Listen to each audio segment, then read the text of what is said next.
যুদ্ধবিরতির পর প্রথম ভাষণ দিয়েছেন ইরানের সর্বোচ্চ নেতা আয়াতুল্লাহ আলী খামেনি। এ সময় তিনি মার্কিন প্রেসিডেন্ট ডোনাল্ড ট্রাম্পকে কঠোর হুঁশিয়ারি দিয়েছেন। বৃহস্পতিবার আল জাজিরার এক প্রতিবেদনে এ তথ্য জানানো হয়েছে। খামেনি বলেন, ট্রাম্প সত্য প্রকাশ করেছেন, যুক্তরাষ্ট্র কেবল ইরানের আত্মসমর্পণে সন্তুষ্ট হবে। তিনি হুঁশিয়ারি দিয়ে বলেন, ইরান কখনোই আত্মসমর্পণ করবে না, আমাদের জাতি শক্তিশালী। তিনি বলেন, ইরান যুদ্ধে জয়ী হয়েছে, তারা আমেরিকার মুখে এক কঠিন থাপ্পড় দিয়েছে।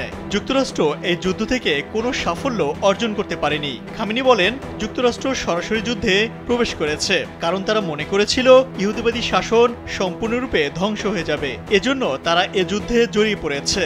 এর আগে সামাজিক যোগাযোগ মাধ্যম এক্সে এক পোস্টে জায়নবাদীদের বিরুদ্ধে জয়ের জন্য অভিনন্দন জানান। তিনি বলেন, ভ্রান্ত ইহুদিবাদী শাসনের বিরুদ্ধে বিজয়ের জন্য অভিনন্দন। ইসরায়েলকে উদ্দেশ্য করে তিনি এই বার্তা দিয়েছেন। ৮৬ বছর বয়সী খামেনি যুদ্ধের সময় প্রাণনাশের ভয়ে গোপন বাংকারে আশ্রয় নেন। সেখানে সব ধরনের ইলেকট্রনিক যোগাযোগ থেকে বিচ্ছিন্ন ছিলেন তিনি। এমনকি শীর্ষ সরকারি কর্মকর্তারাও তার সঙ্গে যোগাযোগ করতে পারেনি। মার্কিন প্রেসিডেন্ট ডোনাল্ড ট্রাম্প ও কাতারের আমিরের মধ্যস্থতায় ইরান ইসরায়েলের মধ্যে যুদ্ধবিরতি হয়েছে। তবে ইসরায়েলের প্রধানমন্ত্রী বেনিয়ামিন নেতানিয়াহু খামেনিকে হত্যার সম্ভাবনা পুরোপুরি নাকচ করেননি।